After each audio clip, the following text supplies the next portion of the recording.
जय हिंद दोस्तों, स्वागत है आप सभी का एक बार फिर से आपके अपने YouTube चैनल में। दोस्तों तो दोस्तों आज हम जानेंगे ना कि किसी हॉस्पिटल की वायरिंग करनी है तो कैसे कर सकते हैं। मान लीजिए एक हॉस्पिटल है, उस हॉस्पिटल में 4 5 6 8 10 डॉक्टर बैठते हैं, चाहे जितने भी डॉक्टर बैठेंगे उसको हमें कनेक्शन करना है तो हम कैसे कर सकते हैं। अच्छा, डॉक्टर बैठेगा, चपरासी रहेगा, एक आदमी को बुलाना है तो अब कैसे बुलाएंगे, कैसे उसका कनेक्शन करेंगे ताकि डॉक्टर साहब जब बुलाए तब उनका चपरासी वहां पे पहुंच जाए। अब मान लीजिए कि एक रूम में 5 6 डॉक्टर है, अलग अलग उठवा है, तो या तो सभी रूम के लिए अलग अलग चपरासी रखिए या 1 से 2 चपरासी है, तो वो कैसे जाएंगे कि कौन से डॉक्टर साहब बुला रहे हैं। अच्छा, तो इस बात को जानने के लिए आज हम क्या कर रहे हैं, हॉस्पिटल की वायरिंग कर रहे हैं कि हॉस्पिटल की वायरिंग कैसे की जाती है। तो दोस्तों यदि आप हमारे चैनल पर नए हैं दोस्तों तो प्लीज चैनल को सब्सक्राइब करें, लाइक करें, बेल आइकन का भी बटन दबाएं दोस्तों, और ताकि नई वीडियो जब भी हम डालें वो आप तक सबसे पहले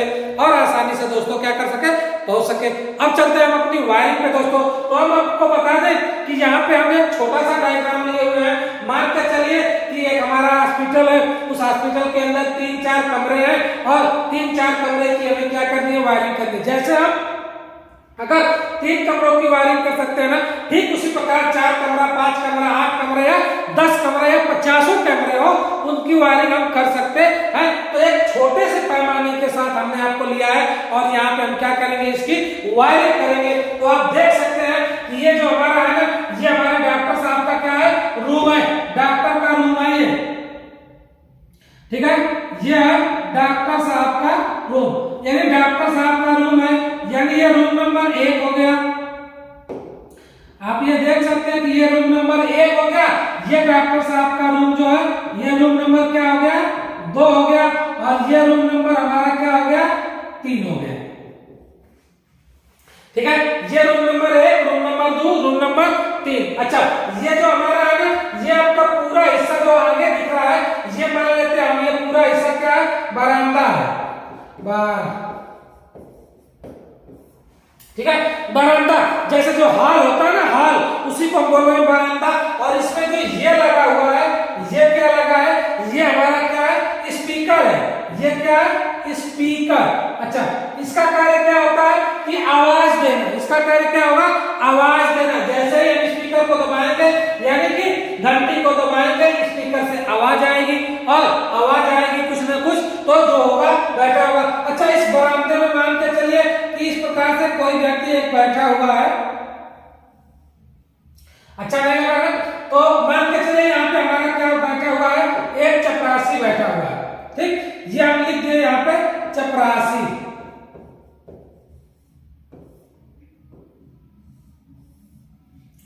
ठीक है।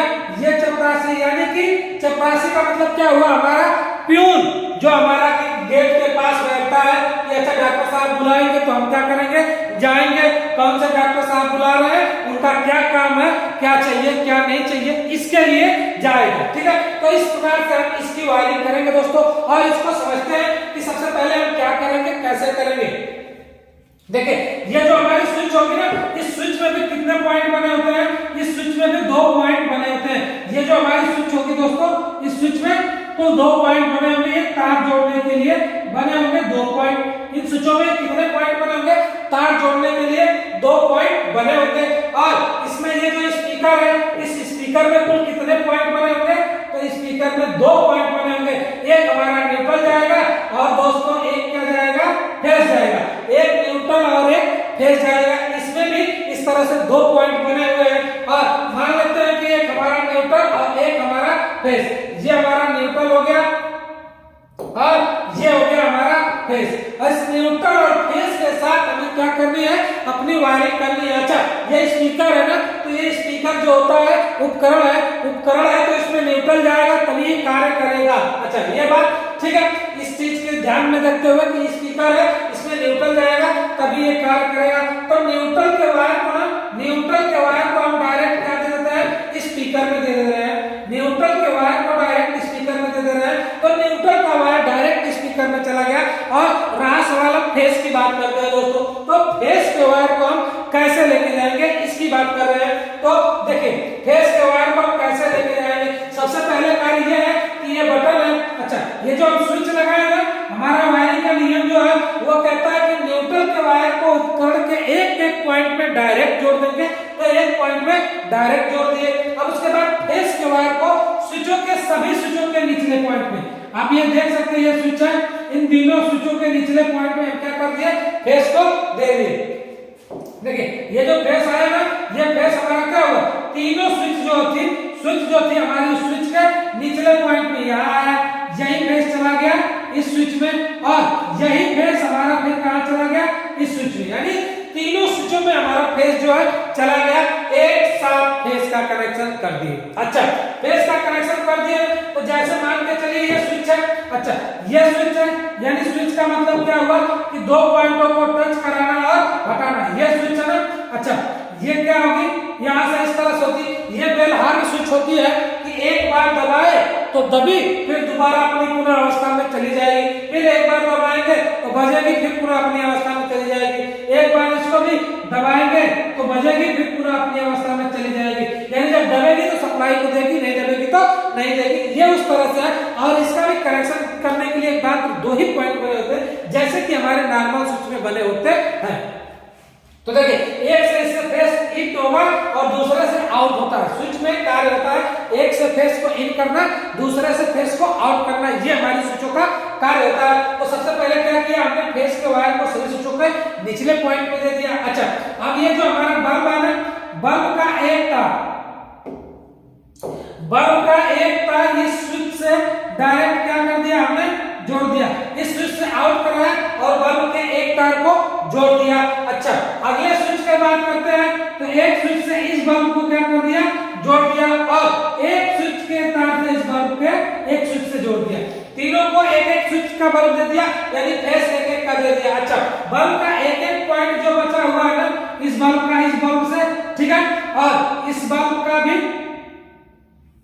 देखिए, इस बल्ब का भी एक पॉइंट लाके हम क्या कर दे रहे हैं, इसी में जोड़ दे रहे हैं, यानी तीनों बल्ब का एक एक पॉइंट हम क्या करेंगे, तीनों पॉइंट का एक एक पॉइंट जोड़ दिया, यानी तीनों बल्ब का एक एक पॉइंट जोड़ दिया। अब इसके बाद से जो बचा हुआ, ये हमारा स्पीकर का तार है ना, इस स्पीकर के तार को इसमें क्या कर देंगे दोस्तों, जोड़ देंगे, इस स्पीकर के तार को जोड़ देंगे। अच्छा अब देखिए क्या होता है कि इसमें एक कंडीशन होती है दोस्तों कि जो उपकरण लगे हुए हैं, जितने भी उपकरण लगे हुए हैं, ये सभी एक समान वाट के होने चाहिए, क्योंकि ये एक दूसरे से सीरीज में जुटे हुए हैं।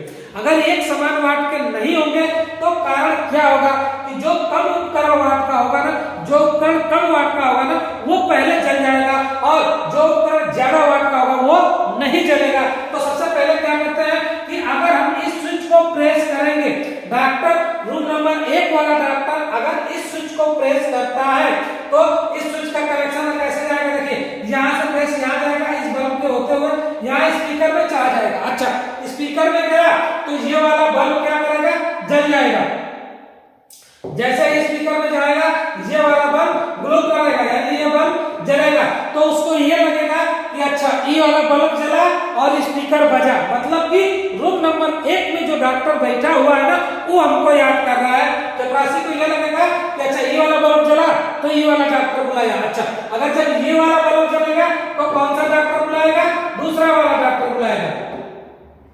देखिए अब इसके बाद से जब हम इसकी सप्लाई अगर देते हैं, जब रूम नंबर 2 वाला डॉक्टर अगर प्रेस करता है, अगर ये डॉक्टर प्रेस करेगा तो इस स्विच को ये प्रेस करेगा, जैसे प्रेस करेगा सप्लाई यहाँ जाएगी और यही दूसरे वाले पॉइंट से आउट होकर इसमें चली जाएगी। जब इसमें जाएगी तो ये स्पीकर होगा और उसके बाद से ये स्विच क्या करेगी, हमारी जलेगी। जब ये वाला बल्ब जलेगा तो चपरासी यहाँ बैठा हुआ जाएगा, तो डॉक्टर नंबर 2 से पूछेगा डॉक्टर साहब आपने हमको बुलाया, तो इसको ये लग जाएगा कि हाँ 2 नंबर के डॉक्टर ने हमको क्या किया है, बुलाया है।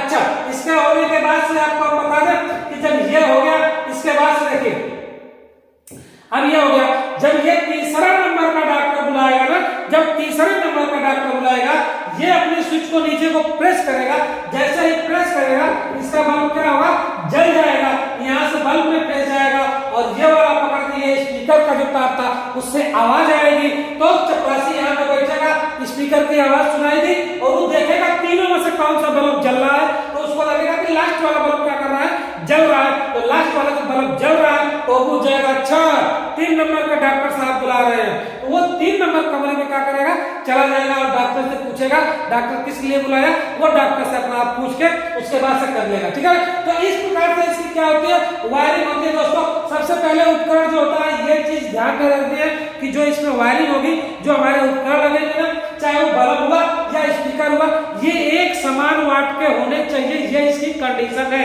ठीक है, अगर 10 वाट का हमने बल्ब लगाया है तो 10 वाट का बल्ब, तीनों बल्ब 10 वाट के होने चाहिए। 10 वाट के तीनों बल्ब, साथ में स्पीकर भी हमारा 10 वाट का होना ही चाहिए। अगर स्पीकर को हम 5 वाट का करेंगे तो स्पीकर जल जाएगा, बाकी बल्ब जलेगा ही, सॉरी स्पीकर बजेगा, बल्ब नहीं जलेगा। इसलिए जो भी स्पीकर और जो भी बल्ब होंगे वो हमारे एक समान वाट के होने चाहिए, तभी इस वायरिंग को हम कर सकते हैं। अब ये अगर हम 3 रूम की किए चाहे 30 रूम की करें, इस प्रकार से इसकी वायरिंग दोस्तों हम क्या करेंगे, कर लेंगे। तो दोस्तों वीडियो से संबंधित कोई सवाल या सुझाव है तो कमेंट बॉक्स में दोस्तों जरूर लिखें, और यदि आप हमारे चैनल पे दोस्तों नए आए हैं तो चैनल को लाइक करें, सब्सक्राइब करें और बेल आइकन का भी बटन दबाएं, ताकि हम जब भी नई वीडियो डालें दोस्तों ना, वो सबसे पहले आप तक आसानी से पहुंच सके। तो वीडियो को अंत तक देखने के लिए दोस्तों आप सभी का बहुत बहुत धन्यवाद। अब मिलते हैं अगली वीडियो में, तब तक के लिए वंदे मातरम दोस्तों।